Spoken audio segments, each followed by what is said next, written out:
Bonjour à tous, soyez les bienvenus à l'église Elim, que vous soyez en présentiel ou en distanciel, vous êtes les bienvenus dans la maison du Seigneur. Et nous allons chanter ses louanges et aussi entendre sa parole.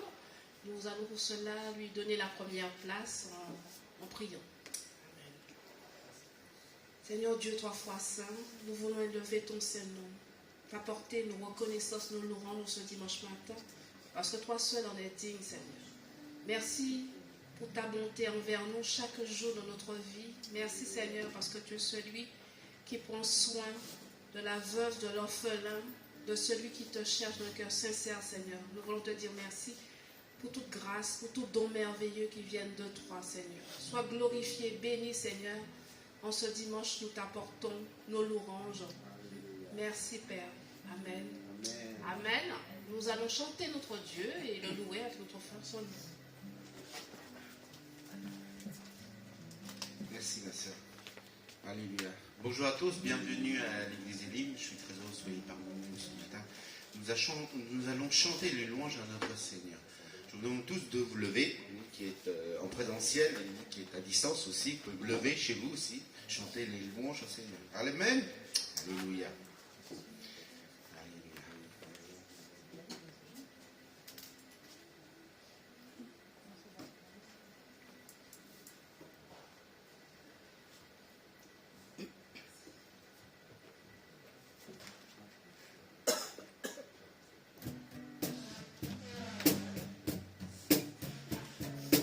Tu as changé l'eau en vin, ouvre les yeux par ta main, unis comme toi,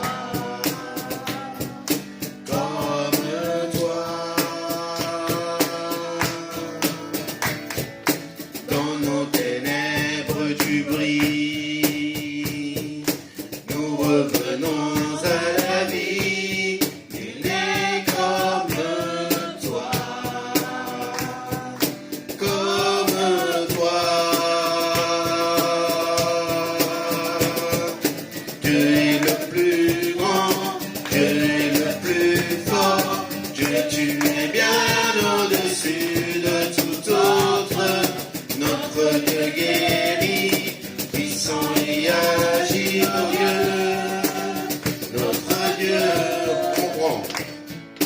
Tu as changé l'eau en vin,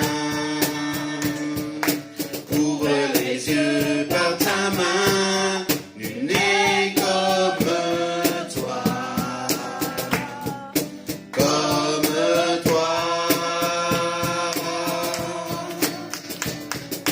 dans nos ténèbres tu brilles, nous revenons à la vie.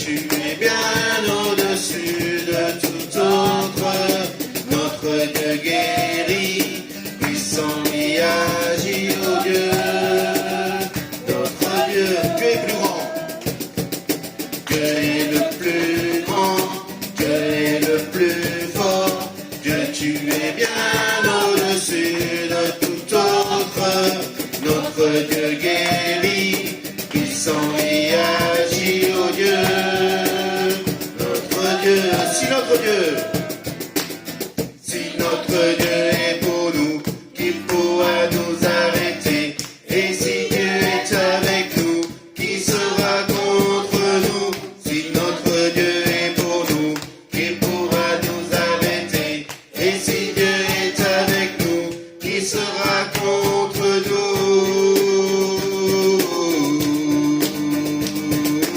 Dieu est plus grand.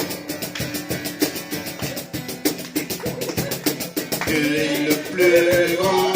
Dieu est le plus fort. Dieu, tu es bien au-dessus de tout autre. Notre Dieu guérit, puissant il agit, oh Dieu. Notre Dieu. Notre Dieu. Alléluia, on applaudit notre Seigneur. Merci Jésus. Alléluia. Merci Seigneur.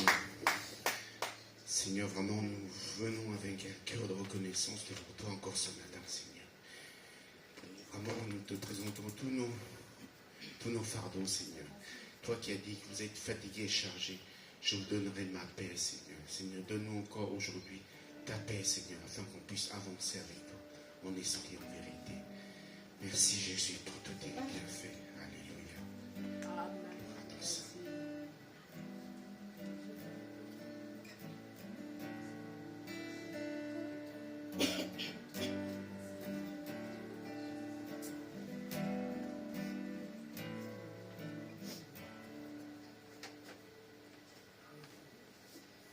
Je n'ai que toi dans le ciel. Je ne désire rien que d'autre, toi sur la terre. Si je suis faible, ou même si je tombe, tu es le soutien de mon cœur. On prend. Je n'ai que toi dans le ciel. Je ne désire rien que d'autre, toi sur la terre.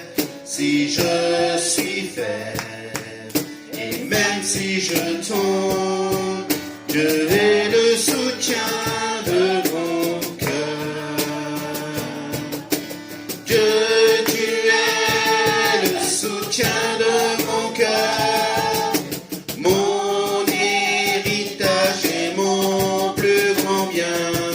Oh oui, Dieu, tu es le soutien de mon cœur. Près de toi, je me sens bien.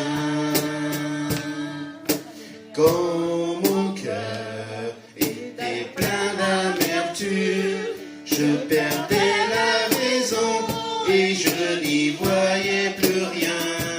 Mais Dieu s'approcha pour me saisir la main. Dieu est le soutien de mon cœur. Que tu es le soutien de mon cœur. Mon héritage et mon plus grand bien. Oh oui, Dieu, tu es le soutien de mon cœur. Près de toi, je me sens bien. Dieu, tu es. Dieu, tu es le soutien de mon cœur. Mon héritage et mon plus grand bien. Oh oui, Dieu, tu es le soutien de mon cœur. Près de toi, je me sens bien. Près de toi, je me sens bien. Près de toi, je me sens bien. Seigneur, nous sommes sous ta protection, Seigneur. Nous sommes bien parce que tu es avec nous à chaque instant, à chaque moment, Seigneur. Nous étions faibles, Seigneur, mais toi, tu nous as relevés. Tu nous as donné ta force, Seigneur, afin qu'on puisse surmonter les choses de ce monde, Seigneur. Merci encore, Seigneur, pour tous tes bienfaits. Merci pour ta grâce, cette grâce infinie. Cette grâce que nous ne méritons pas, mais que tu nous donnes en abondance. Alléluia, parce que tu nous aimes d'un amour éternel, Seigneur. Tu es amour, Seigneur. Amen. Alléluia.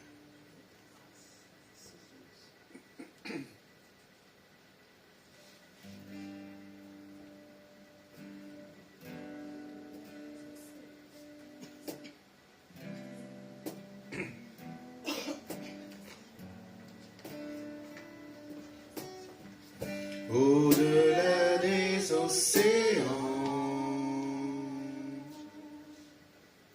tu es venu me chercher. Au-delà de mes tourments, ton amour a triomphé. Montre-moi la splendeur et la beauté qu'il y a à t'obéir de tout cœur, à se confier à ta voix. Tu tu le prends dans tes bras, tu le conduis vers ton Père, qui le console ici-bas. Entends le cri de ma prière, sois mon secours et ma joie. Passer de l'ombre à ta lumière, j'ai mis mon espoir en toi.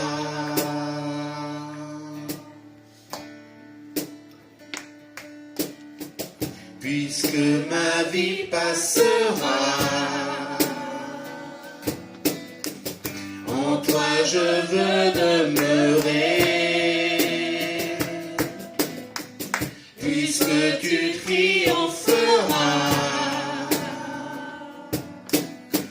mon cœur en toi veut s'ancrer. Montre-moi la splendeur et la beauté qu'il y a à t'obéir de tout cœur, à se confier à ta voix. Tu viens relever le fer, tu le prends dans tes bras, tu le conduis vers ton Père, qui le console ici-bas. Entre les cris de ma prière, sois mon secours et ma joie. Passer de l'ombre à ta lumière, j'ai mis mon espoir en toi. Tu viens relever le fer, tu viens relever le fer, tu le prends dans tes bras, tu le conduis vers ton Père, qui le console ici-bas. Entends le cri de ma prière, sois mon secours et ma joie. Passer de l'ombre à ta lumière, j'ai mis mon espoir en toi. Passer de l'ombre à ta lumière, j'ai mis mon espoir en toi. Seigneur, nous avons mis tout notre espoir en toi, parce que tu es notre sauveur, Seigneur. Seigneur, nous sommes là devant, Seigneur. Vraiment, Seigneur, que tu puisses nous encore nous sonder ce matin, Seigneur. Peut-être nous venons avec un cœur lourd, Seigneur. Que tu puisses nous donner cette joie, cette légèreté de venir dans ta présence, Seigneur.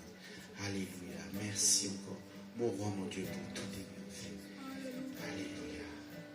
Si vous voulez prier, sentez-vous libre, exprimez-vous, dites votre reconnaissance à notre Seigneur pour tous ses bienfaits. Alléluia. Merci Jésus. Alléluia. Sois loué, sois glorifié. Mon roi, mon Dieu, pour tous tes bienfaits. Merci Seigneur pour tout, Seigneur. Vraiment, Seigneur, nous sommes là, Seigneur, parce que tu as voulu que ce matin nous soyons là. Merci encore, Seigneur, de nous sonder, de nous relever. Et vraiment, Seigneur, que nous puissions avancer avec toi, Seigneur. Donc, le chemin que tu nous as donné, dans le dessein que tu as donné pour chacun de nos vies, Seigneur. Que ce soit pour nos familles, que ce soit pour notre travail, que ce soit pour notre vie professionnelle. Tout nous vient de toi, Seigneur. Alléluia. Merci, Jésus. Amen. Nous avons loué notre Seigneur par les chants. Maintenant, c'est le moment de louer notre Seigneur par les offrandes. C'est important en tant qu'enfant de Dieu de donner pour le royaume de Dieu, parce que ce royaume, Dieu aime tous ses enfants et que vraiment nous puissions se servir de les choses qu'on a récoltées pour que cette bonne nouvelle soit partagée à tous. Amen. Alléluia. Nous a interprété le premier chant. Tu as changé l'ombre. Alléluia. C'est le premier miracle dans le ministère de notre Seigneur Jésus. Amen. Alléluia. On va reprendre juste le refrain.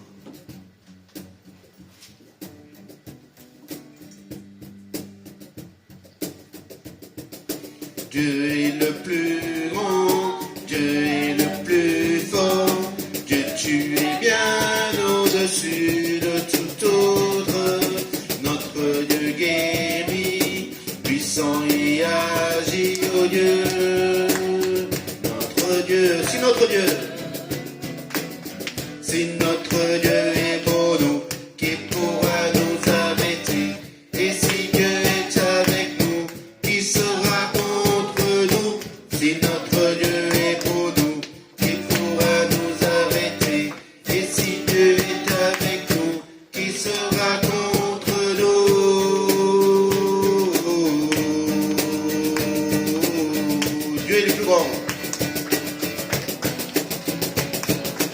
Dieu est le plus grand, Dieu est le plus fort, que tu es bien au-dessus de tout autre.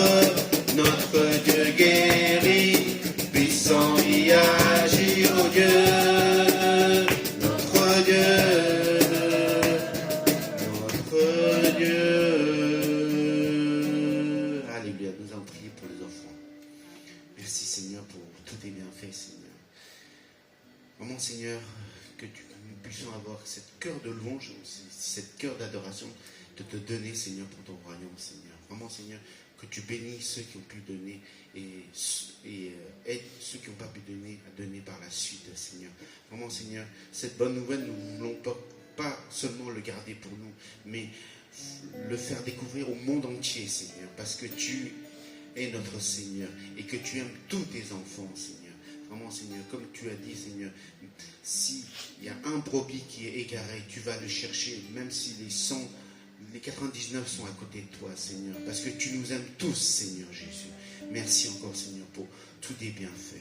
Alléluia. Sois élevé, sois glorifié. Au nom de Seigneur Jésus-Christ. Amen.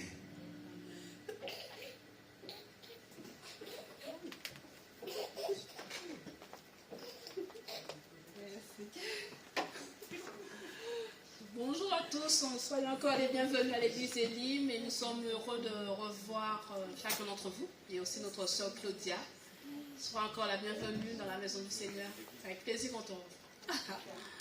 Donc nous n'avons pas changé de vision, notre vision de l'église Elim, c'est d'aimer Dieu, d'aimer la famille de Dieu, de servir les autres. Nous avons des annonces, donc cette semaine nous allons reprendre notre réunion de prière en présentiel, ici à l'église, et aussi via Zoom à 19h. D'autres rendez-vous à noter concernant les Jeux Olympiques. Nous aurons un programme sur les 3 semaines où se tiendront les Jeux Olympiques. L'église Elim sera ouverte pour pouvoir accueillir des touristes, des chrétiens de passage, même les personnes qui habitent dans le quartier. Donc nous allons tenir une permanence pendant les 3 semaines. Donc nous vous demandons, si vous êtes disponible, de vous inscrire. Donc la sœur Cathy a envoyé un lien sur le groupe afin que vous puissiez vous inscrire sur un jour de permanence ou bien le créneau où vous êtes disponible. Si vous n'arrivez pas, vous pouvez me tenir informé, je dirai à la sœur Cathy. Voilà. Grand rendez-vous à noter, samedi prochain, samedi 29, il y a une marche de prière dans tout Paris. Alors, pour le 13e, dans chaque arrondissement de Paris, il y a une marche de prière. Pour nous, dans le 13e, la marche va débuter à l'église Paris Évangile. Donc, vous avez l'adresse 88 Bobillot dans le 13e. Donc, c'est l'église où le pasteur Blacard est le pasteur. Donc, la marche va débuter à son église à 17h et elle prendra fin au sein de notre église Elim, à la rue Campo Formio. Donc, nous vous encourageons à venir pour pouvoir vraiment participer à cette marche de prière. Parce que c'est pas bien loin, hein. C'est la rue Bobillot, c'est pas loin du centre commercial Paris-Italie pour venir ici. Logiquement, bon, quand on marche, c'est 8 ans, 10 minutes, mais là c'est une marche de prière. Donc il y aura des temps de pause là, pour pouvoir prier dans des lieux stratégiques dans le 13e. Venez participer à cette marche de prière parce qu'on en a besoin aussi pour ces Jeux Olympiques, que ce temps soit vraiment porté dans la prière. Voilà.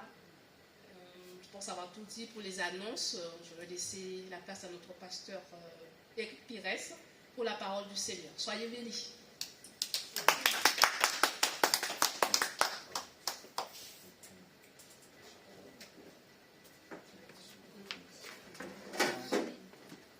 Tu as besoin du micro, Élise, ou tu veux le prendre comme ça ou...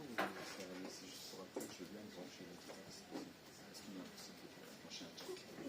Bonjour à tous, que le Seigneur vous bénisse. Peut-être que je vais enlever un peu de la rigueur parce que quand on chante, j'ai pas besoin de rigueur. Voilà. Donc bonjour à tous. C'est l'été, je vois qu'il y a un peu moins de monde aujourd'hui. Cathy est partie en vacances. Elle a emmené la moitié des fidèles avec elle. Non, elle est partie au Canada. Canada, je sais Ouais. pas, j'avais oublié. Voir la famille. Voilà, donc peut-être on peut la remettre entre les mains de Dieu aussi. Oui.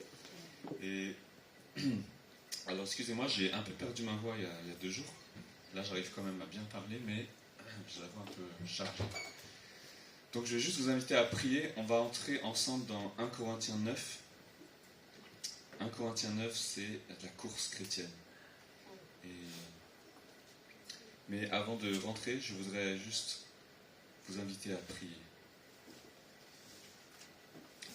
Seigneur, nous voulons te rendre grâce pour ta parole. Tu l'as donnée et transmise à travers les siècles par tes apôtres, tes témoins, les ministères que tu as donnés à l'Église pour nous édifier, pour nous encourager, pour que nous soyons sauvés en entendant cette parole, Seigneur.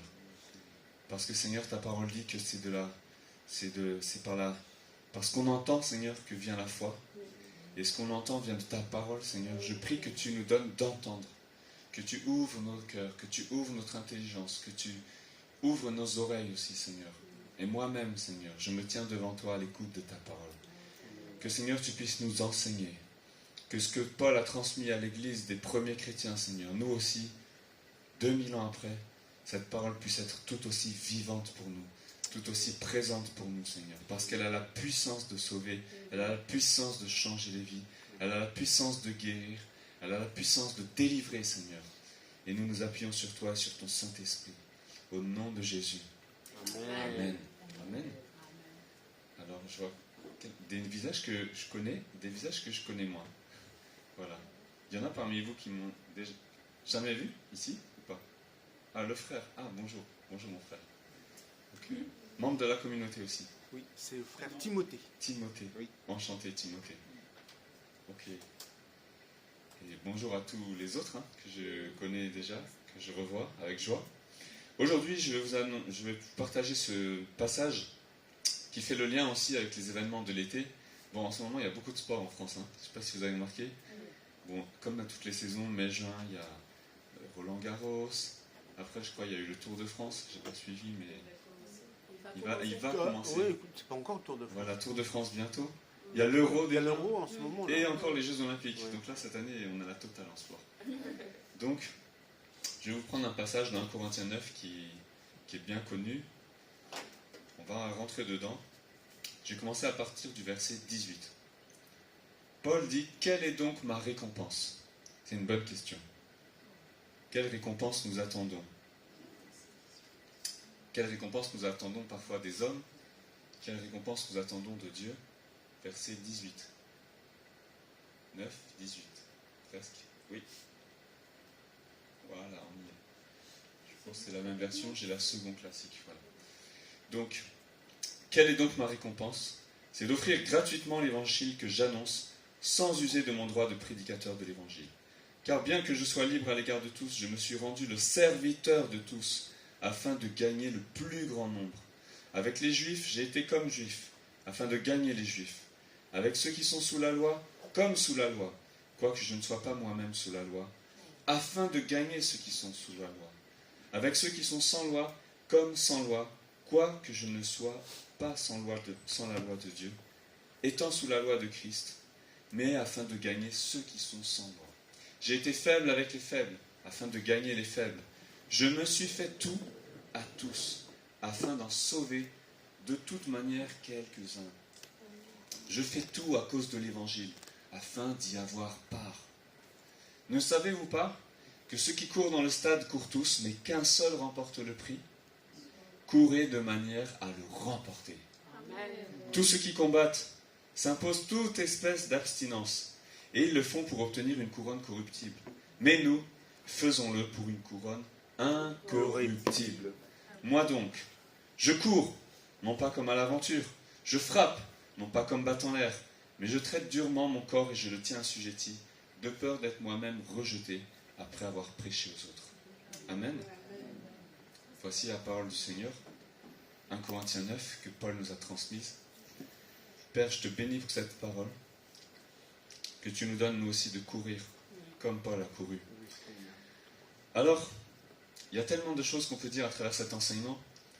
Il y a quelque chose qui est à la surface. Vous voyez, il y a plusieurs niveaux. Il y a le premier niveau, c'est la surface.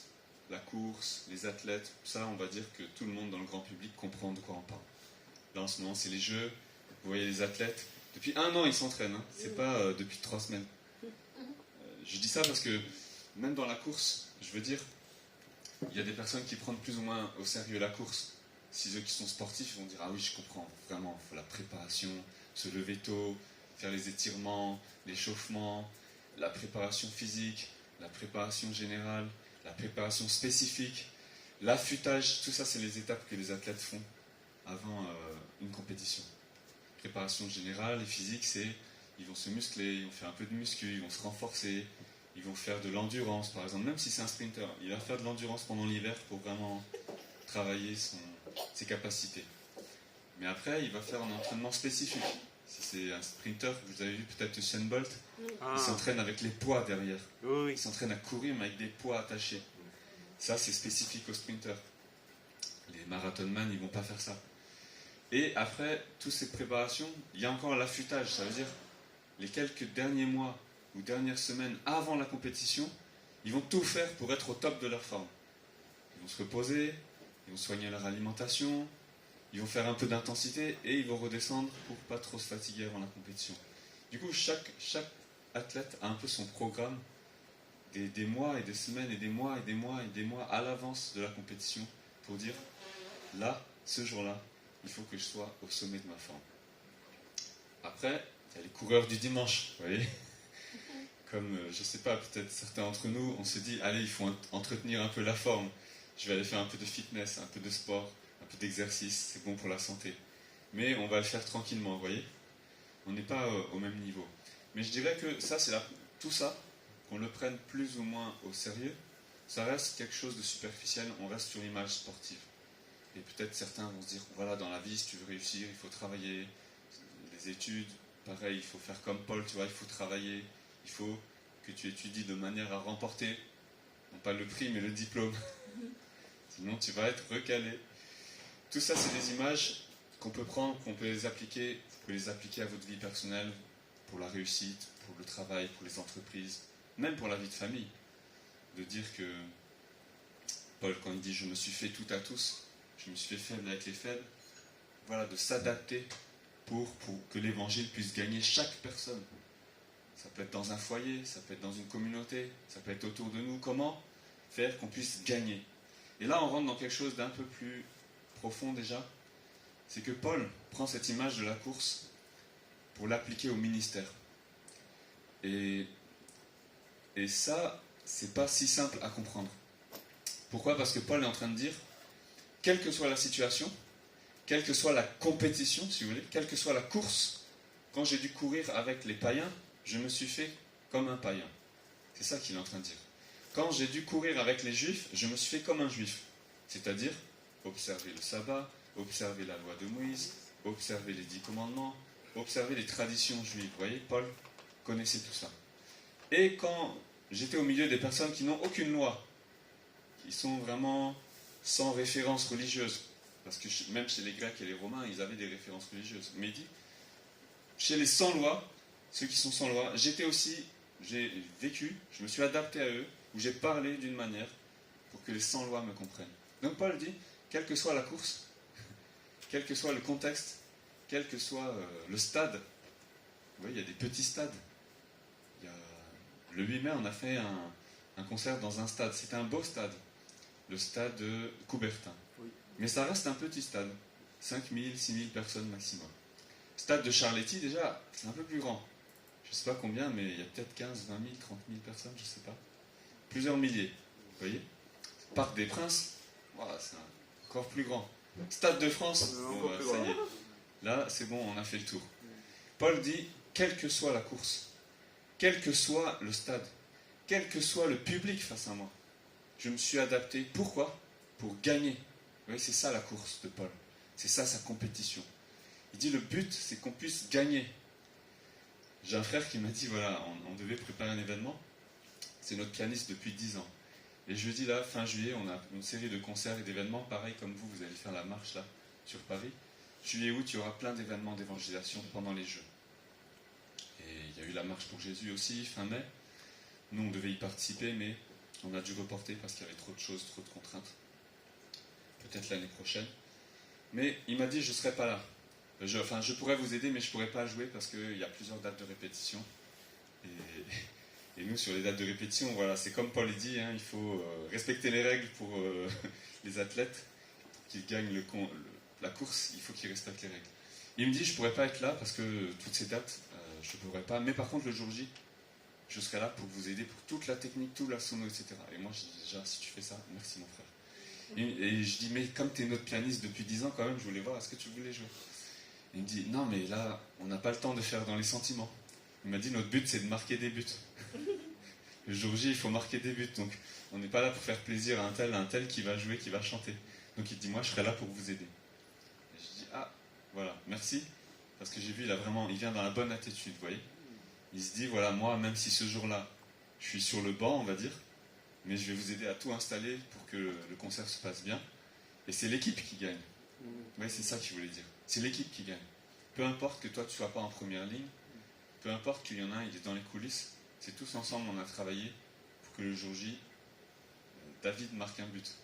Mais c'est toute l'équipe qui gagne. Et donc, l'image de Paul, c'est ça, c'est qu'il veut marquer. Et il dit aux chrétiens, vous aussi, vous devez marquer. Vous aussi, vous devez gagner votre course. Vous devez remporter le prix. Donc dis à ton voisin, cours. Dis-lui, cours. Cours, ma soeur. Dis-lui, cours. Cours, ma soeur. Cours pour remporter le prix. Non, vous n'êtes pas convaincus là. Faut la refaire. Dis à ton voisin, cours. Cours Pour remporter le prix. pour remporter le prix. Dis-lui, ne reste pas en arrière. Ne reste pas en arrière. Dis-lui, ne reste pas au vestiaire. Ne reste pas dans le vestiaire. Mais cours Cours pour remporter le prix. pour remporter le prix. C'est ça que Paul veut. Et à son époque, il y avait déjà les Jeux Olympiques. Hein. Oui. Il y avait l'équivalent. Oui. Ça vient de chez eux, ça vient des Grecs. Et il y avait déjà le Mont Olympe et tout ça. Et Paul dit, voilà, regardez les athlètes, regardez leur discipline. Regardez la discipline des athlètes. En fait, Paul prend cet exemple pour dire, les athlètes qui font la compétition de haut niveau, vraiment, ils vont changer leur menu, par exemple. Le matin, qu'est-ce que tu prends au petit déjeuner? Croissant, tartine au beurre. Il dit, Sadou. compétition, non, tu vas manger des flocons d'avoine. Et tu ne pourras pas mettre autant de sucre que tu voulais, tu vas devoir doser. Parce qu'il y a un nutritionniste qui va dire là, tu dois manger un peu ça, un peu ça, un peu ça. Tu n'aimes pas les fruits et les légumes, tu vas manger 5 fruits et légumes par jour. Au moins. Parce qu'il y a des fibres, c'est bon pour ton corps. Et tu vas manger des protéines aussi. Mais tu ne vas pas manger trop de gras. Donc, même s'il y en a, par exemple, qui veulent sortir, qui veulent faire la fête avec leurs amis, quand c'est la compétition, non. Les athlètes, ils ne voient même pas leur conjoint, leurs épouses ou leurs maris. Non, ils se séparent. Parce qu'ils savent que le jour J, s'il est fatigué, c'est fini pour lui. Toute son année d'entraînement, elle est ruinée. Juste parce qu'il a fait la fête un soir. Et d'ailleurs, ça arrive. Hein. Il y a des athlètes qui gagnent, je sais pas moi, un quart de finale, ils vont faire la fête, et après, ils sont KO. et donc, ça, c'est connu dans le sport, c'est que les athlètes, ils n'ont pas le droit à l'erreur. Si vraiment ils veulent mettre toutes les chances de leur côté, et pourtant, ça reste une perfection humaine. Qui va dire que, je sais pas moi, dans tous les sports qu'on regarde, que ce soit le tennis, le foot, moi j'étais nageur, la natation, même si un athlète travaille au maximum de ses capacités, on ne peut pas dire qu'il atteint la perfection ultime, vous voyez. Chacun fait le maximum pour être le plus loin possible, ce qui est pour lui, on va dire, une forme de perfection. Vous voyez, de travailler le geste, répéter, pour que les tennismen ils arrivent à faire des balles sur la ligne, vous voyez. C'est qu'ils ont dû répéter des milliers de fois. Nous, si on essaye, même des milliers de fois, on n'y arrive pas encore, parce qu'ils ont tellement d'années. Et donc tout ça pour dire que des athlètes, quand ils vont se préparer, ils auront une discipline très forte, très haute, vous voyez.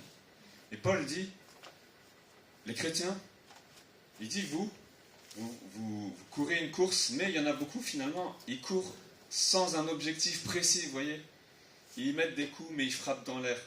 Ils courent, mais on ne sait pas où ils vont. Vous voyez, ils courent à gauche, ils courent à droite, ils courent là-bas, ils courent derrière. Paul dit, moi je cours, mais non pas comme à l'aventure. Je cours tout droit, vous voyez. Ni à gauche, ni à droite, je dévie, je cours tout droit. Je mets des coups, mais je ne frappe pas dans l'air. Je mets des coups pour que l'évangile soit annoncé, pour abattre des murailles, pour que les faux raisonnements tombent, pour que l'ennemi aussi n'ait pas la place, vous voyez. Et donc c'est ça en fait, c'est le combat de Paul. Il dit, je me fais tout à tous pour sauver de toute manière quelques-uns, de toute manière. Et donc c'est ça, Paul dit, il faut mettre toutes les chances de son côté, il faut que nous aussi, nous vivions notre vie chrétienne d'une manière à remporter le prix. Amen. Le Seigneur veut que tu gagnes le prix. Vous voyez, dans le plan de Jésus, il ne dit pas, Guenyu va finir la ligne d'arrivée, mais Philippe, lui, il va rester sur la touche. Non.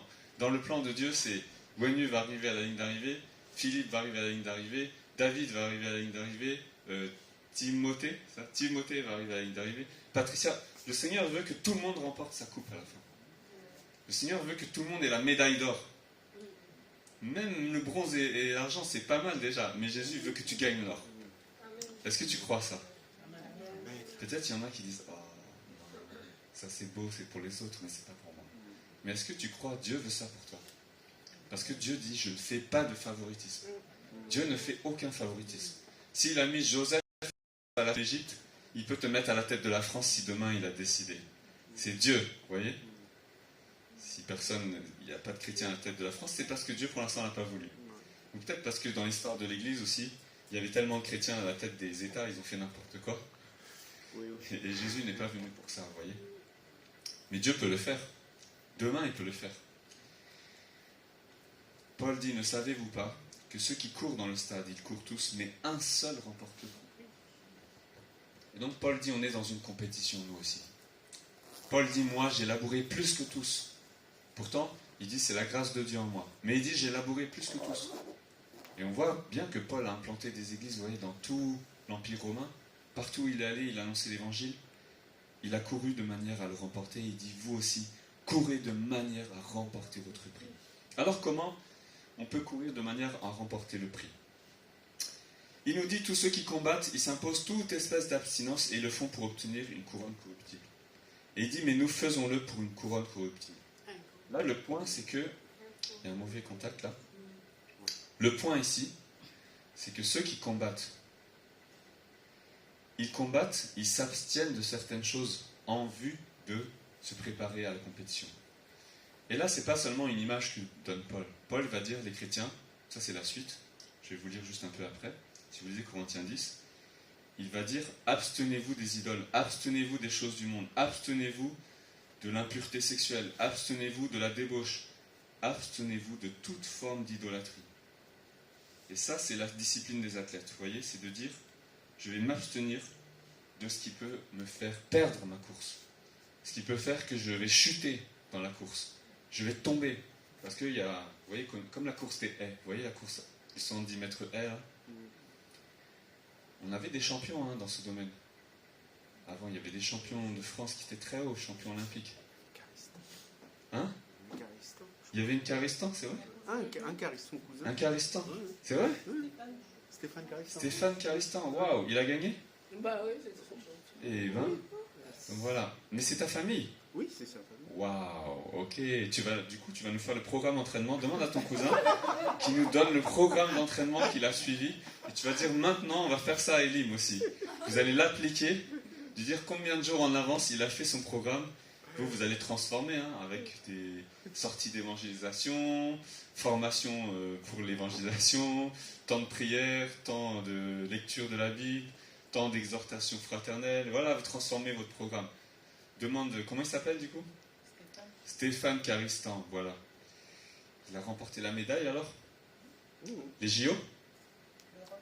Championnat d'Europe. Super. Voilà. Donc, Paul dit, ces athlètes s'imposent aussi des abstinences, ils s'abstiennent de certaines choses. Et il dit, souvenez-vous que les pères de la foi, ceux que Dieu avait appelés hors d'Égypte, ils ont vu les miracles de Dieu, ils ont vu la puissance de Dieu, ils ont vu Dieu ouvrir la mer devant eux. Pour quelqu'un qui veut voir des miracles, je veux dire là, ils ont vu le top, vous voyez? Ils ont vu le feu, ils ont vu la montagne trembler, ils ont vu les tablettes gravées du doigt de Dieu. Waouh, là, ne peut pas faire plus haut, vous voyez. Ils ont vu Moïse qui rayonnait de la gloire de Dieu tellement que son visage était transformé. Pourtant, Paul dit, ils ont été baptisés en Moïse dans la nuée, ils ont traversé la mer, mais ils n'ont pas été agréés. Ils n'ont pas été agréés. Ils n'ont pas été agréables à Dieu. Pourquoi? Parce que justement, ils ont laissé des idoles dans leur vie. Vous voyez? Ils ne se sont pas abstenus. Ils n'ont pas eu la discipline des athlètes. Ils n'ont pas couru de manière à remporter le prix. Ils se plaignaient tout le temps devant Dieu. Si vous lisez le récit, on n'en peut plus de cette manne. Alors que Dieu leur donne du pain du ciel, on nous dit. Ils se plaignent. On veut manger de la viande. On a soif. Bon, ça, c'est des besoins humains, c'est normal. Mais au lieu de prier Dieu, de dire Seigneur, donne-nous, non, ils se plaignaient. Ils se plaignaient. Comme des fois, dans nos églises, les chrétiens se plaignent. Cathy, elle est partie au Canada. Elle a de la chance. Pendant que nous, on trime à Paris.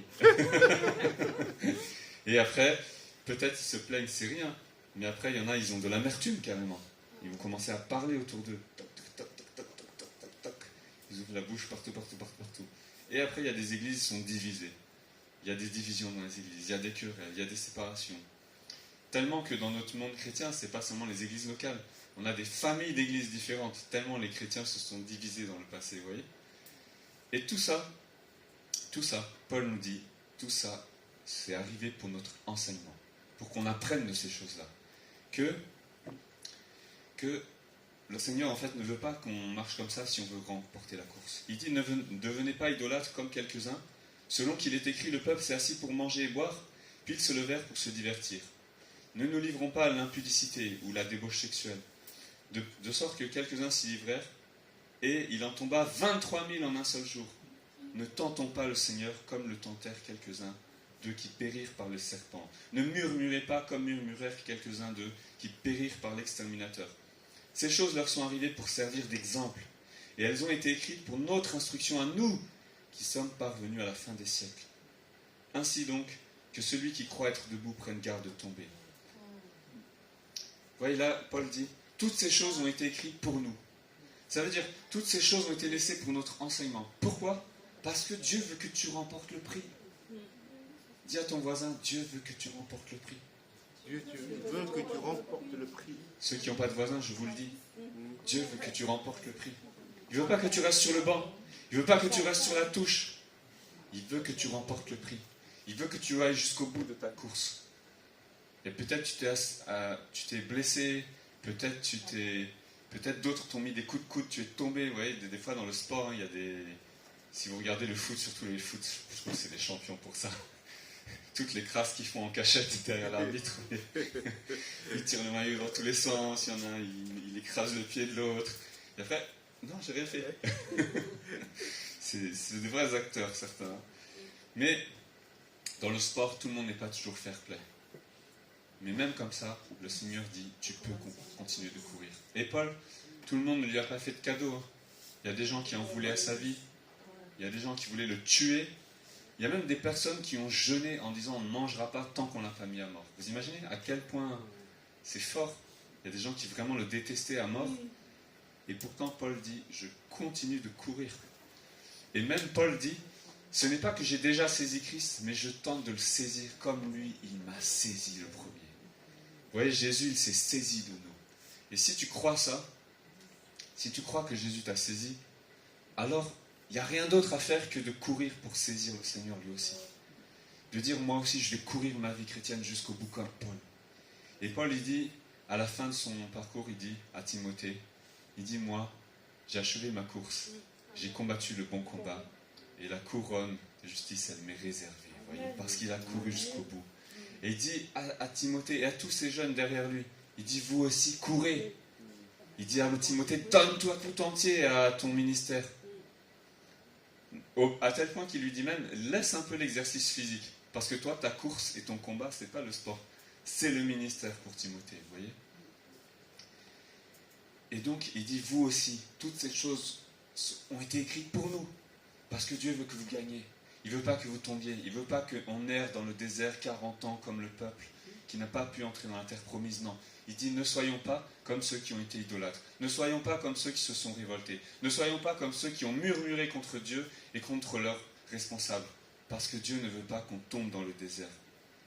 et que celui qui croit être debout prenne garde lui aussi de tomber. Et Paul dit, aucune tentation, aucune épreuve, si on veut garder l'image sportive. C'est une épreuve ici le mot. Pérasmos en grec. En hébreu, il y a un mot équivalent. C'est le mot épreuve. Et c'est important l'épreuve parce que c'est ça qui nous révèle. Si tu franchis l'épreuve, si tu gagnes l'épreuve, tu mérites la médaille. Si dans l'épreuve tu tombes, tu perds, tu échoues. Et c'est pareil dans nos vies. Si une épreuve survient, si tu franchis l'épreuve, ta foi sort grandie. Parce que tu as traversé l'épreuve. Mais si tu tombes dans l'épreuve, ta foi sort affaiblie. Parce qu'à ce moment-là, au moment où tu devais compter sur Dieu, tu t'es effondré et tu as lâché la main. Dieu jamais va nous lâcher la main, vous voyez. Mais parfois nous nous perdons pied. Et parfois c'est vrai, on peut se dire, Seigneur, combien de temps va durer telle situation? Seigneur, combien de temps va, ma vie va rester dans telle épreuve ou telle difficulté? Seigneur, quand est-ce que tu vas changer ça? Quand est-ce que tu vas changer telle personne? Quand est-ce que telle personne va revenir vers moi, etc. Mais la parole dit que le bras du Seigneur n'est jamais trop court pour agir. Et si tu fais confiance à Dieu, des fois l'épreuve peut durer, c'est vrai, mais c'est lui qui va te tirer de l'épreuve. Parce que son bras est puissant. Et donc Paul dit, sur l'épreuve, aucune épreuve ne vous est survenue qui n'ait été humaine. Et Dieu qui est fidèle ne permettra pas que vous soyez éprouvés au-delà de vos forces, mais avec l'épreuve, ou la tentation, c'est le même mot ici, il préparera aussi le moyen d'en sortir afin que vous puissiez la supporter. Amen. Dieu veut que tu puisses sortir de l'épreuve, il veut que tu puisses remporter le prix. Et donc là, j'ai parcouru un peu tout le passage. On a fait un peu point par point. Mais si maintenant je dois récapituler, si tu veux remporter la course, tout d'abord, la première chose qu'on apprend dans ce passage, c'est l'entraînement. Vous voyez, Paul dit, abstenez-vous des idoles, comme les athlètes qui s'abstiennent de toutes sortes de choses. Ça veut dire qu'il faut que dans ta vie, tu aies une vie saine spirituellement. La nourriture de la parole de Dieu, la vie de prière, la vie de communauté avec les frères et sœurs. À chaque fois qu'on perd un de ces piliers, ou qu'on s'affaiblit dans un de ces piliers, mais on s'affaiblit dans notre condition aussi, vous voyez. Ça veut dire, quelqu'un va être fort dans la lecture, tous les jours il lit la Bible, mais il prie jamais. Il n'apprend pas à prier, vous voyez. Donc il a plein de connaissances, mais le jour où il est dans l'épreuve, il ne sait pas s'adresser à Dieu. Vous voyez, il n'a que des connaissances intellectuelles, on va dire. Il peut réciter même les versets, mais il n'a pas appris à faire confiance à Dieu dans la vie de tous les jours. Il n'a pas appris à remettre Dieu, il n'a pas appris non plus à être reconnaissant envers Dieu, de dire Seigneur, merci aujourd'hui, il fait beau. Merci Seigneur, ça fait du bien. On a eu tellement de jours de pluie. Merci Seigneur pour ton soleil qui brille. Et que même tu fais briller, la parole de Dieu dit, sur le juste comme sur le méchant. Même le méchant, il ne sait pas, mais Dieu lui fait du bien et lui fait briller le soleil. Merci Seigneur. Et ouais, celui qui n'a pas appris à cultiver ça, quand ça va bien, mais quand ça va mal, qu'est-ce qu'il va faire? Vous voyez, il va dire, la Bible dit ça, mais moi je ne dis pas ça. Il va être frustré, il va être en colère.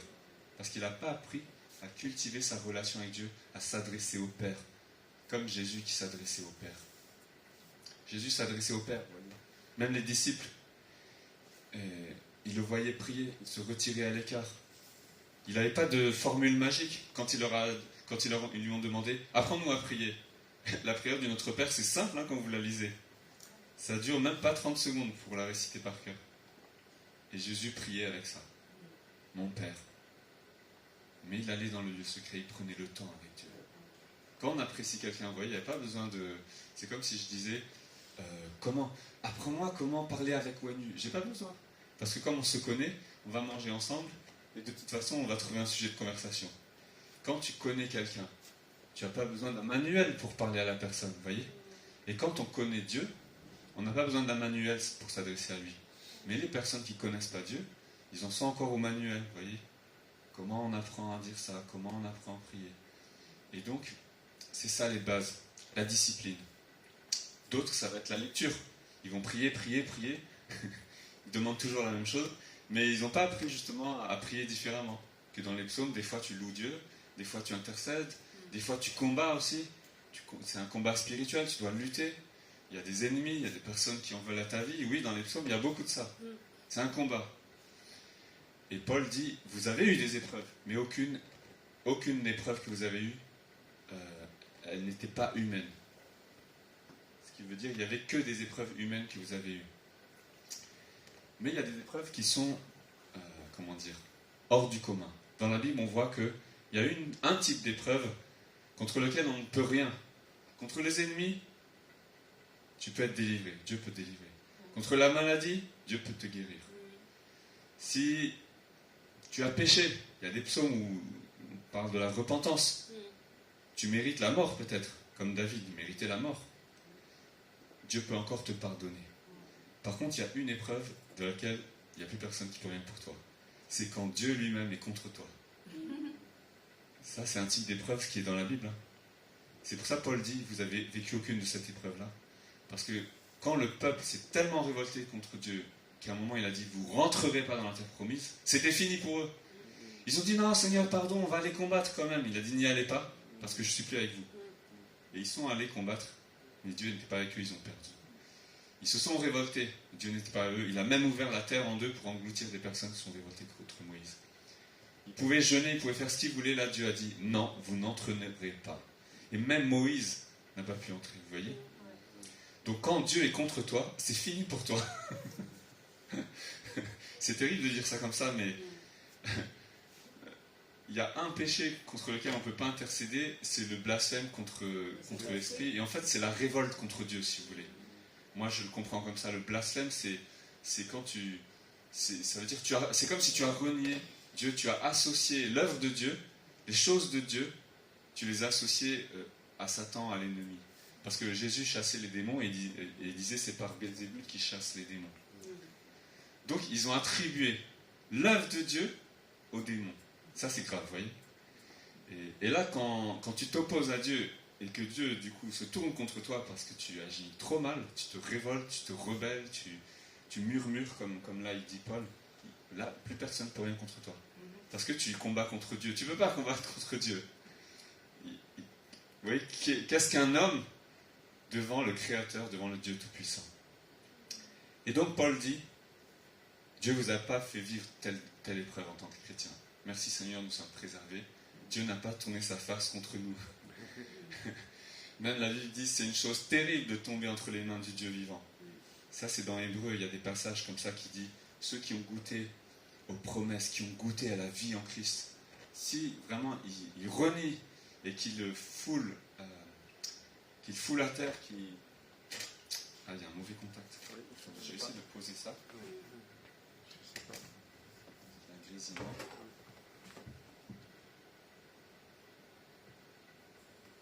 Ça ne tient plus. Non, c'est pas grave. On va y arriver. Voilà. Je vais le mettre comme ça. Vous m'entendez là? Oui. Je pense que c'est le fil qui a un mauvais contact. Et donc, Paul, dans Hébreu, il y a un passage qui dit que ceux qui ont goûté aux promesses, mais qui renient et qui considèrent comme rien le sang du Christ, le sang du Fils de Dieu, en fait, pour ceux-là, il dit qu'il n'y a plus de repentance. Ceux qui ont vraiment connu ça, je ne dis pas des personnes qui ne sont pas vraiment encore, vous voyez, qui n'ont pas vraiment donné leur vie au Seigneur, ils sont en chemin encore, ceux-là, il faut leur laisser du temps.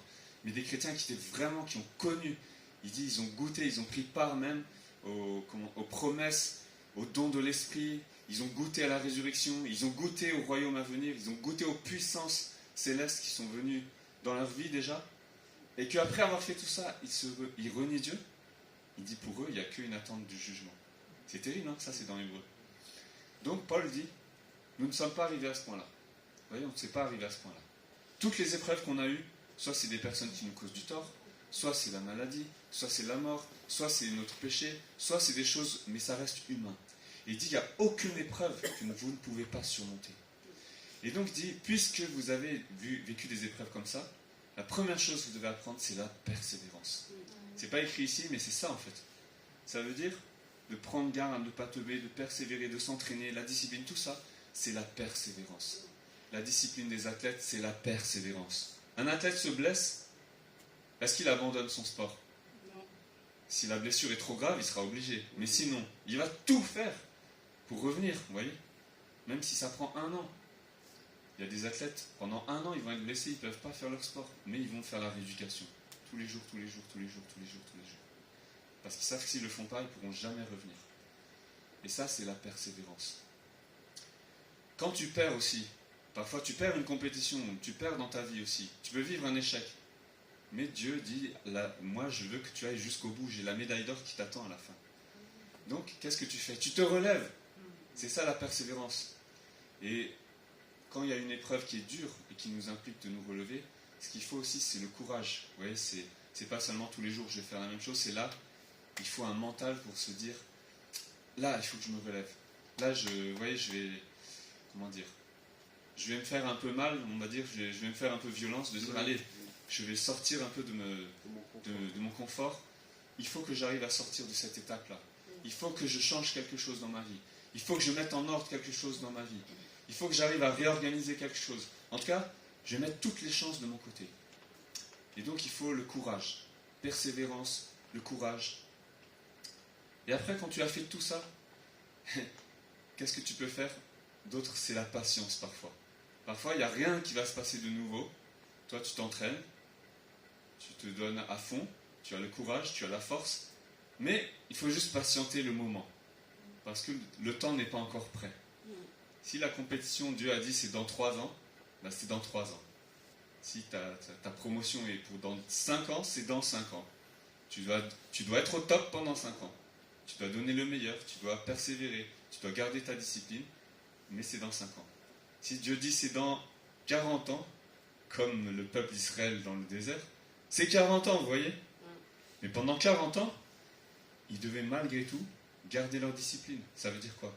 Respecter la loi de Dieu. Suivre Moïse, leur conducteur, puis Josué. Ne pas se révolter, ne pas murmurer, Pourquoi? Parce que toute la génération d'avant, elle est morte dans le désert. Mais la nouvelle génération, elle devait rentrer dans la terre promise. Mais si eux-mêmes, ils avaient fait comme les pères qui avaient mal parlé contre Dieu, ils ne seraient pas rentrés non plus, vous voyez.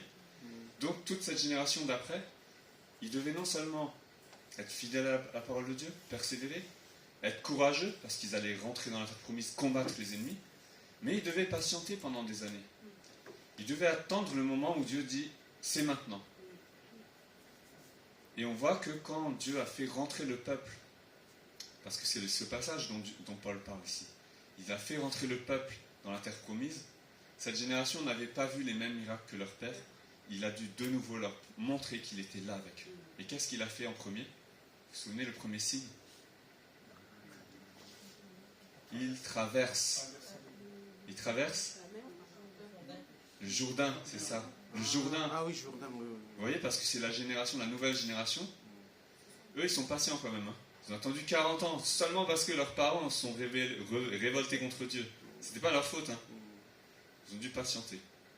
Ils ont dû persévérer dans les commandements de Dieu, parce que Dieu leur apprenait, chaque semaine, il faut observer le sabbat. Il faut offrir les sacrifices. Chaque année, il y a les fêtes pour la Pâque, les pains sans levain, etc., la Pentecôte. Tout ça, c'était les fêtes juives. Ils devaient observer tout ça. Et puis après, il y avait les années du jubilé. Vous voyez, ils ont dû apprendre tous les commandements de Dieu à les respecter. Ne pas faire de travail le jour du sabbat, ne pas manger tel type de nourriture. C'est de la discipline, ça. Pendant 40 ans, ils ont dû apprendre tout ça. C'était de la discipline. Ils ont dû apprendre le courage, parce que en face d'eux, il y allait avoir les Philistins, ceux contre qui leurs pères ont tremblé en disant « Non, il y a des géants, on ne va pas aller, on a peur d'eux. » Donc au fond d'eux, ils devaient se préparer. Nous, on va être la génération qui va devoir combattre. Donc dans leur tête, ils devaient avoir le courage de se dire, quand Dieu va nous dire on y va, on y va. Amen. Si Dieu te dit on y va, tu dis Amen. Tu dis quoi? On y va. Tu dis on y va ou on n'y va pas? Est-ce que tu dis go ou no go? Go. Donc si tu dis à ton voisin on y va. On y va, ça. Si Dieu dit on y va, On y va. on y va. On y va. Vous êtes d'accord avec moi? Oui. Ok, si Dieu dit on y va, On y va. si Dieu dit on y va, On y va. et c'est ça que Dieu a demandé au peuple. Quand il a dit on y va, il a dit traverser le Jourdain, les eaux du Jourdain vont s'arrêter, et vous saurez que je suis avec vous. Ensuite, il leur a dit, vous allez tourner 7 jours autour de Jéricho, et vous saurez que je suis avec vous. Et là, ils ont dit, on y va. Donc c'est ça que Paul dit. La persévérance, le courage, la patience, toutes ces qualités, La force, c'est les vertus chrétiennes en fait. La force, courage, patience, tempérance. Et au-delà de tout, la qualité qui avait manqué à leurs parents, c'était la foi. Ils n'avaient pas eu la foi dans les promesses de Dieu. L'espérance que Dieu allait le faire. Et aussi l'amour qui nous porte en Christ. Si on annonce la bonne nouvelle, si on combat le bon combat, c'est parce que Dieu nous a aimés les premiers, il nous a sauvés. Et c'est parce qu'on croit qu'il y a des âmes autour de nous à sauver. Et donc la foi, l'espérance, l'amour, c'est les plus grandes vertus, c'est les plus grandes qualités. Paul nous a dit d'y aspirer tous. Et tout ça doit être le moteur pour notre course. Et pour cela, nous tous, nous devons apprendre comme Paul à mettre toutes les chances de notre côté pour combattre le bon combat, pour remporter le prix, pour courir nous aussi, et courir d'une manière à remporter le prix. Alors, c'est vrai que chacun après est à son niveau, vous voyez. Chacun est à des étapes différentes. Peut-être certains vont dire, voilà, moi comment je pourrais m'impliquer dans la vie d'église par exemple. Je veux dire, déjà rentrer dans le service, c'est une manière de rentrer dans la course. Si par exemple parmi vous il y en a qui se cherchent encore, mais je vous invite tous, ne restez pas seulement participants à l'église pour venir vous asseoir le dimanche matin, ça c'est bien, merci Seigneur. Mais demandez comment vous pouvez servir et remplissez une tâche ou aidez à quelque chose qui existe déjà. Ou bien certains qui sont déjà là depuis longtemps et qui ont une idée, peut-être vous pouvez proposer quelque chose de nouveau. Vous voyez, Cathy a déjà beaucoup de travail, Wenu aussi. Je ne sais pas moi comment vous êtes organisés. Ça fait des années je ne suis plus dans le conseil des livres. Mais je veux dire, peut-être vous pouvez proposer quelque chose de nouveau. Quelque chose pour le quartier, quelque chose, je ne sais pas, lié à votre travail, quelque chose lié aux familles, quelque chose lié aux jeunes. Vous pouvez proposer quelque chose. Mais c'est une manière pareille pour vous de dire, je vais rester dans la course. Je vais faire quelque chose pour le Seigneur. Peut-être que le Seigneur veut m'utiliser pour que moi aussi je puisse gagner des âmes. Parce que c'est ça notre course. Ouais, c'est pas juste gagner une coupe et dire oui, j'ai la médaille d'or. Ou... Ça, c'est ce que font les athlètes. Mais nous, dit Paul, nous faisons pour une couronne incorruptible. Et Dieu voit le travail de chacun. Dieu voit les efforts de chacun. Dieu voit les peines de chacun. Il voit celui qui souffre ou celui qui ne souffre pas. Mais Dieu, à la fin, donnera une couronne pour chacun aussi. Et donc, comment toi, tu peux, aujourd'hui, servir le Seigneur et remporter ta course? Comment tu peux gagner une âme aussi autour de toi? Peut-être, vous voyez, des fois, c'est pas forcément à travers les activités d'église. Ça peut être un collègue ou une personne que Dieu met à tes côtés. Tu vas prier pour cette personne tous les jours, jusqu'à ce qu'elle vienne au Seigneur. Ça peut être dans ta famille. Moi, j'ai un cousin. Pendant 20 ans, on a prié pour lui. Et le jour où il s'est fait baptiser, il ne me l'a même pas dit. Il m'a dit, il m'appelle la semaine, un mardi ou mercredi, il me dit, cette semaine, je vais me faire baptiser, est-ce que tu veux venir? Il m'a même pas prévenu qu'il s'était fait préparer au baptême. Et moi, dans ma tête, je dis, bien sûr, je vais venir. Dans ma tête, je dis, ça fait 20 ans qu'on prie pour toi, tu sais pas qu'on attend ce jour. Toute notre famille, d'ailleurs. Il m'a même pas dit. Et c'est là où je me dis, vous voyez, pourtant je suis pasteur, je suis dans le ministère aussi, je prêche l'évangile, mais pour ma propre famille, Dieu a utilisé une autre personne. Il a rencontré une sœur qui l'a amenée à l'église, ils ont côtoyé une église, même pas une église que je connaissais. Le culte était en anglais, tous les dimanches. Il allait là-bas, et puis ils ont commencé à lui demander à participer pour donner un coup de main dans la sono, la technique ou autre. Il a participé au groupe, etc. Et peu à peu, il a commencé à cheminer, dire je voudrais me faire baptiser, et le pasteur l'a préparé au baptême. Mais il m'a rien dit de tout ça. Il m'appelle juste 3 jours avant, 4 jours avant pour me dire au fait, je vais me faire baptiser, est-ce que tu veux venir? C'était une surprise énorme. Et je donne cet exemple pour dire ma part, pour lui, c'était juste de prier pour lui, de lui partager ma foi, et le reste, c'est Dieu qui le fait. Mais donc, chacun de vous peut courir une course pour remporter un prix. Peut-être c'est un prix différent pour chacun, peut-être c'est une course pour chacun. Il y en a, ils vont courir à Charletti, d'autres, ils vont courir au Stade de France, d'autres, ils vont courir dans le stade du 13e, je ne sais pas comment il s'appelle, le stade municipal, vous voyez. Mais peu importe, c'est pas ça qui compte. Ce qui compte, c'est que tu peux gagner une personne pour le Seigneur. Et le Seigneur, lui, il sait que, voilà, peut-être certains, ils ont gagné une personne, mais celle-là, elle avait un cœur tellement dur, elle en vaut 1000, vous voyez.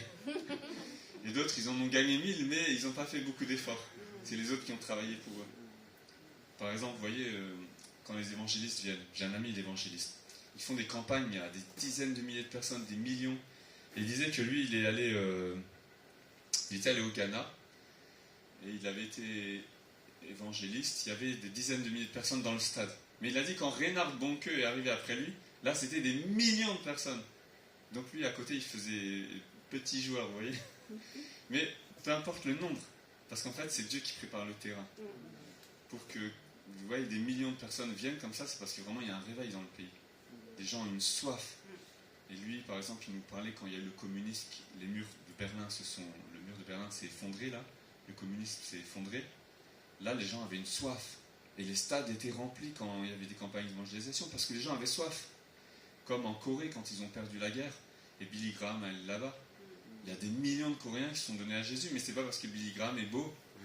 Ouais, c'est Dieu a disposé les temps, les circonstances, l'histoire, pour qu'à ce moment-là, quand il aille là-bas, les gens avaient tellement soif, si c'était Wanu, il aurait écouté aussi. Mais Dieu a envoyé Billy Graham parce qu'il avait un jet privé, il pouvait aller plus vite.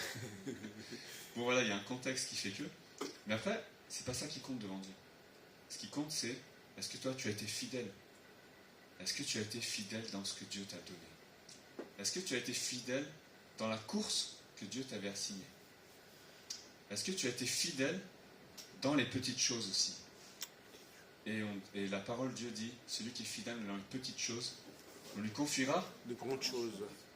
mais celui qui n'est pas fidèle dans les petites choses, on ne lui confiera pas les grandes choses.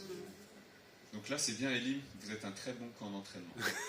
Parce que voici une petite communauté, et on voit très vite les gens, vous voyez, qui sont intéressés. S'ils sont intéressés par la scène, bon, ils ne viennent pas à Elim. Ils vont à MLK, vous voyez là, waouh, grosse estrade, grosse scène. Donc c'est une manière d'éprouver les gens aussi. Vous voyez, qui veut vraiment servir et participer à construire une petite communauté qui grandit. Quand demain, il y aura 500 personnes à Elim, vous voyez, Cathy, elle dira, non, toi tu joues pas. Parce que là, il y en a un, il joue mieux que toi ici.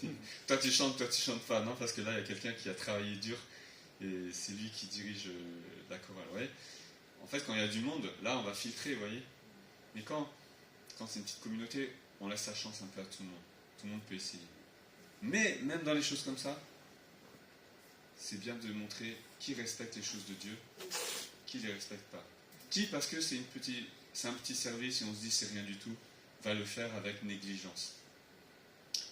Mais qui, même si c'est, vous voyez, je sais pas moi, installer la chaise, il va bien mettre la chaise parce qu'il dit non, ici c'est l'église, c'est la maison de Dieu.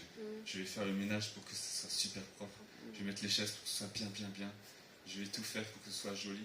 Et moi, quand je viens ici, je vois qu'ils ont déjà bien travaillé, les frères et sœurs, parce qu'au tout début, quand on est arrivé ici, il y avait du boulot. Hein. Je ne sais pas qui a refait le sol, les plafonds et tout, mais il y en a qui ont transpiré. Et Paul, il dit, moi, j'ai labouré plus que tous. Ça veut dire, Paul, s'il était là, il a fait le sol, le plafond, les murs, la peinture. Il a travaillé dans tous les domaines de l'Église pour que les chrétiens puissent annoncer l'Évangile et pour que les non-chrétiens entendent l'Évangile. Il est allé dans des champs où personne n'était allé, vous voyez. Et donc, il dit, j'ai fait ça, pourquoi? Pour remporter le prix. J'ai couru de manière à gagner le prix. Gagner les Juifs, gagner les non-Juifs, gagner ceux qui sont sous la loi, gagner ceux qui sont sans la loi. Et c'est comme si nous, on disait, aujourd'hui, qu'est-ce que je vais faire, moi, pour gagner la personne qui traverse la rue là? Le Parisien, de base, on va dire, qui ne va pas à l'église, qui n'entend jamais parler de Dieu, vous voyez, qui n'est pas forcément intéressé. Comment l'église, nous, on peut toucher des personnes comme ça? Comment moi, je peux m'adresser à une personne comme ça? Et on sait que c'est difficile. Mais c'est là où il y a du travail. Et c'est là où aussi on remporte, vous voyez, on remporte un prix. Il y a un prix à payer, mais il y a un prix à remporter aussi. Donc voilà, le Seigneur veut qu'on court ensemble. Et pour ça, il faut avoir cette discipline de se dire, on n'est pas là juste pour remplir les bancs de l'église. On n'est pas là juste pour, même, je ne sais pas, remplir les comptes de l'église. Béni soit le Seigneur pour ceux qui donnent leur dîme. Tu soutiens l'œuvre de Dieu. Et merci Seigneur. Mais le Seigneur veut que tu puisses gagner des âmes. Le Seigneur veut que tu puisses gagner le prix. Le Seigneur veut que tu combattes. Et que dans ta vie aussi, tu remportes des victoires. Que tu remportes des batailles. Que tu remportes des combats. Parce que son but, c'est que nous tous, nous puissions achever notre course. Comme Paul. Et qu'un jour, toi et moi, on puisse dire, j'ai combattu le bon combat. J'ai achevé la course. Et maintenant, la couronne m'est réservée. Amen. Amen. Et là, quand tu pourras dire ça, tu pourras transmettre à tes enfants, ou à tes frères et sœurs, à ceux qui sont autour de toi, de dire, j'ai combattu le bon combat. Je sais que la couronne m'attend. Vous voyez, Paul, à quel point il est allé pour pouvoir dire ça. Il faut vraiment une grande assurance, vous voyez. Oui. Parce qu'il a vu le fruit de Dieu. Il a vu les âmes qui se sont tournées vers Dieu. Il a vu les églises qui ont été créées dans des endroits où il y a des personnes, vous voyez. Il est allé annoncer l'évangile. Et il a vu que Dieu est puissant pour agir. Il a vu que Dieu est puissant pour sauver. Il a vu que Dieu est puissant pour guérir encore. Et donc, Dieu veut que nous aussi, nous puissions travailler avec lui pour remporter le prix. Alors, chaque fois que maintenant vous allez voir l'Euro, les Jeux Olympiques, et voir les athlètes qui remportent les médailles, souvenez-vous, Dieu veut que tu remportes ta médaille. Amen. Dis à ton voisin, on y va. On y va. Dis-lui, on y va. On y va. Ne reste pas en arrière. On y va. Ne reste pas au vestiaire. Ne reste pas au vestiaire. Mais cours Cours. pour remporter le prix. Amen. Est-ce que Philippe, tu peux mettre les paroles du chant? Je voudrais faire un chant avec vous qui dit je cours. Patricia, tu le connais, tu peux le chanter aussi. Moi, je connais pas. Louise, peut-être tu l'as chanté, non? Avec nous, je sais plus.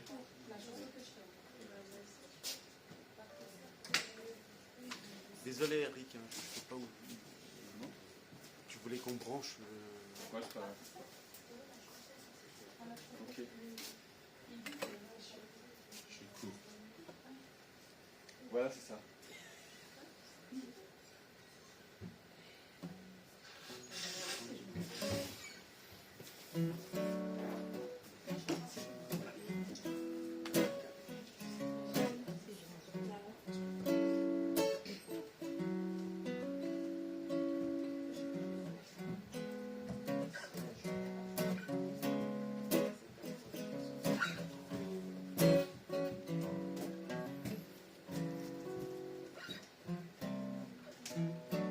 Ne savez-vous pas que ceux qui courent dans le stade courent tous, mais qu'un seul remporte le prix? Tous ceux qui combattent brisent tout pour gagner, sacrifient tout pour une couronne corruptible. Pour la gloire de ce monde, ils sont prêts à tout abandonner.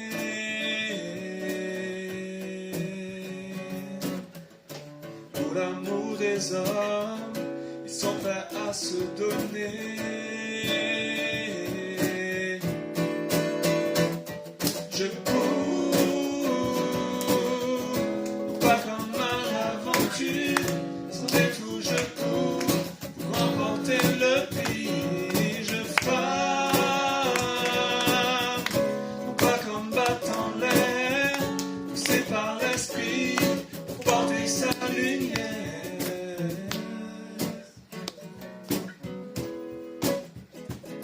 Ouais, Nicolas, là,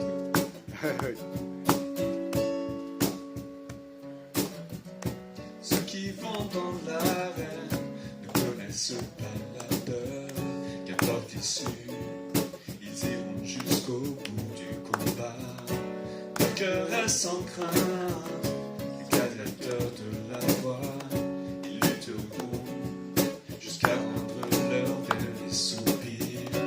Revêtus de justice, portant le flambeau de la délivrance.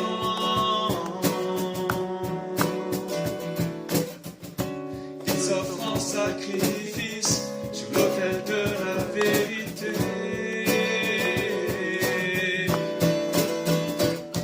Je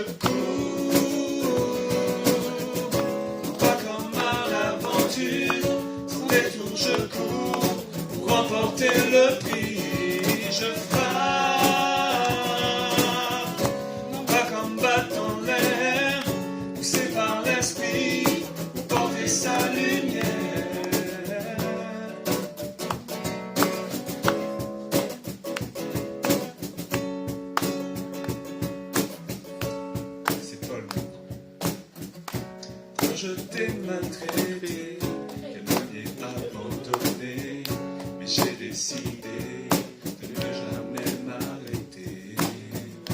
Taillé, jeune forcé, dans le froid, la nudité, je suis consacré à servir sa volonté. Au cœur même des larmes, je me réjouirai encore en toi. Par la vie à la mort, je me suis donné tout à toi. Ensemble, je cours,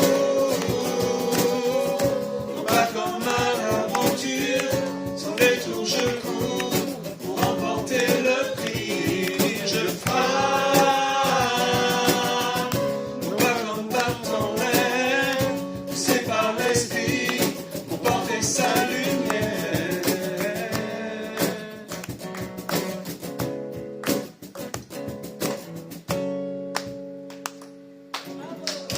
La dernière, c'est pour les chrétiens.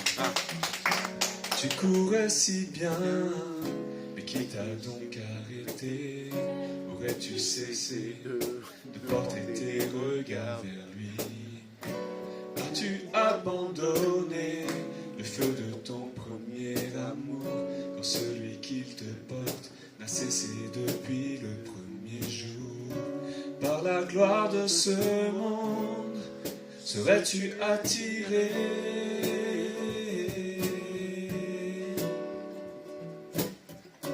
Par l'amour des hommes, te laisserais-tu gagner?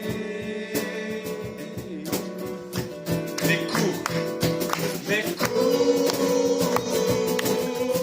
on va comme à l'avance, sans détour, et sans détour court, pour remporter le prix.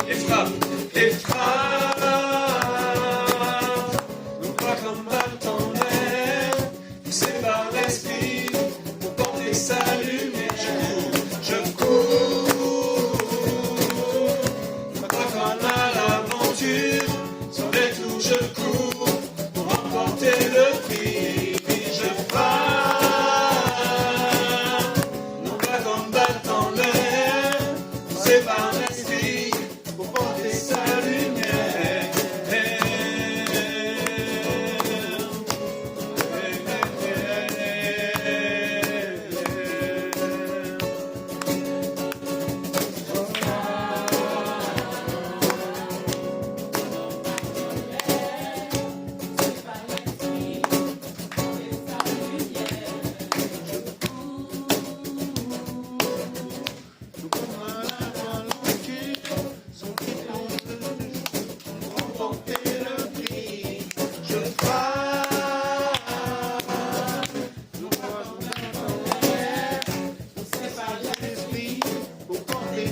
La dernière. Je cours, pas dans l'aventure, sans détour je cours, pour remporter le prix. Je frappe, non pas comme battant l'air, poussé par l'esprit, pour porter sa lumière.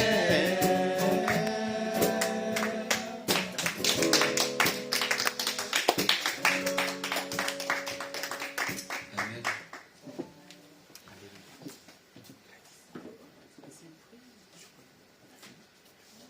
Je vais vous donner un témoignage pour finir.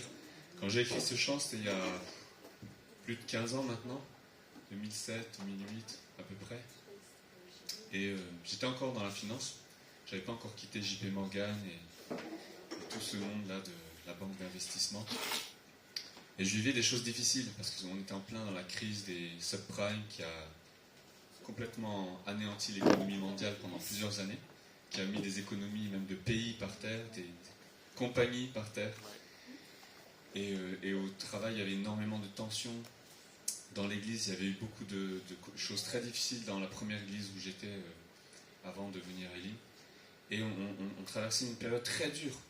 Ma mère, qui travaillait dans un centre commercial, avait subi un braquage à main armée aussi. Et en fait, la même année, on a eu vraiment des choses terribles qui se sont passées.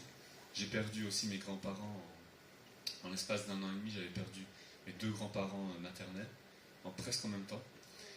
Et en fait, il y avait tout ce concours de choses difficiles qui arrivaient. Et ce verset m'a beaucoup encouragé. Parce que j'ai lu ces paroles. Donc vous voyez, je cours, il y a la course du monde, ceux qui courent dans le stade. Après, il y a la course, le deuxième, ceux qui vont dans l'arène, c'est l'image des premiers chrétiens.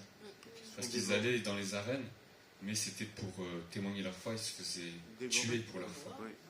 Et donc, c'est les premiers martyrs. Ensuite, c'est la course de Paul, qui lui dit, voilà, dans les veilles, dans les jeûnes, dans l'abondance, dans la disette, j'ai appris à servir Dieu en toutes circonstances. Et voilà, je vous partage ça parce que là, on est plus de 15 ans après. Le Seigneur nous a sortis de l'épreuve, nous a permis aussi de lancer le centre Psalt l'année dernière. Mais il y a eu vraiment de longues années où il a fallu endurer l'épreuve. Il a fallu traverser aussi. Et c'est ça le combat et la course chrétienne aussi. C'est que ce n'est pas tous les jours facile, mais qu'à la fin, le Seigneur nous promet que nous avons la victoire. Amen. Amen. Et le Seigneur est fidèle, et moi je peux en témoigner, il a toujours été fidèle avec nous. Aujourd'hui, moi j'ai abandonné la finance, j'ai abandonné d'avoir un salaire fixe, si vous voulez, et je vis que grâce aux dons des personnes, parce que même les églises, dans le projet qu'on porte dans Psalt, ne nous soutiennent pas. Donc c'est que des personnes qui nous soutiennent. Et au début, c'était très précaire. Et pendant 10 ans, on a porté ce projet. Et vraiment, le Seigneur est fidèle. 10 ans après, je peux témoigner. Moi et ma maison, nous servirons l'Éternel parce que Dieu pourvoit nos besoins et nous ne manquons de rien. Il est fidèle. Et les hommes ne sont pas toujours fidèles, vous voyez. Et même les chrétiens, des fois, ne sont pas toujours fidèles. Mais Dieu est toujours fidèle. Amen. Amen. Merci Seigneur. Seigneur, je te rends grâce pour ta parole parce qu'elle nous nourrit tous. Et je te prie d'encourager mes frères et sœurs qui sont là. Que ton esprit puisse les animer pour qu'eux aussi puissent combattre le bon combat. Remporter la course, Seigneur, qui est la leur. Toi seul, tu sais quel chemin ils empruntent aujourd'hui. Toi seul, tu sais quel combat ils combattent aujourd'hui. Toi seul, tu sais quelle épreuve ils doivent traverser, surmonter aujourd'hui et quelle est leur course, Seigneur. Mais je prie que tu leur donnes la force de courir, que tu leur donnes la force de dépasser, que tu leur donnes la force de triompher, que tu leur donnes la force de surmonter les obstacles, Seigneur, de persévérer, d'être patient dans l'épreuve, de se fortifier dans la foi, d'être courageux et persévérant et patient, Seigneur, pour remporter le prix, Seigneur. D'avoir les yeux fixés sur le prix, Seigneur, sur cette promesse que tu nous as donnée, portée par la foi, par l'espérance, par l'amour qui est en Christ, Seigneur.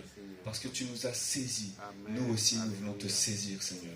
Nous voulons saisir cette vie éternelle à laquelle tu nous as appelés. Nous voulons aussi remporter des victoires. Nous voulons remporter nos combats. Nous voulons, Seigneur, voir ta main agir avec nous. Parce que tu es puissant, Seigneur, pour délivrer. Tu es puissant pour sauver. Et Seigneur, je prie pour que tu manifestes dans la vie de mes frères et sœurs qui sont là, cette victoire que nous avons en Christ. Que tu manifestes cette vie de résurrection, Seigneur. Parce que tu es le même Dieu hier, aujourd'hui et éternellement. Ce que tu as fait hier avec Moïse, tu peux le faire aujourd'hui. Ce que tu as fait hier avec les apôtres, tu peux le faire aujourd'hui. Ce que tu as fait hier, Seigneur, avec des évangélistes, des pasteurs ou des hommes de Dieu qui ont pu marquer nos vies à chacun, tu peux le faire avec chacun d'entre nous. Et Seigneur, je prie que tu appelles ici des personnes aussi. Des personnes qui se lèvent pour annoncer ta parole. Des personnes qui se lèvent pour témoigner. Des personnes aussi qui se mettent à genoux pour prier pour les autres. Des personnes qui ont à cœur d'annoncer ton royaume. Pour que ton règne vienne. Que ton royaume vienne sur la terre comme au ciel. Alléluia. Au nom de Jésus. Amen. Amen. Que le Seigneur vous bénisse. Courir. Cours pour remporter le prix. Pour remporter le premier prix. Cours pour remporter le prix. Cours pour On vous encourage à garder encore ce cap pour pouvoir tenir et courir. On garde vraiment cet objectif. Et on vous remercie d'être présent aujourd'hui. Juste, je voulais signaler, dimanche prochain, le pasteur Blacard sera avec nous. Et c'est un pasteur qui a le ministère sur la guérison. Alors, si vous connaissez des personnes qui souffrent, des personnes qui sont malades, vous pouvez les inviter à venir à l'église afin qu'on puisse prier avec eux. Et nous gardons toujours, nous restons dans la course. Soyez bénis, bon dimanche, au revoir.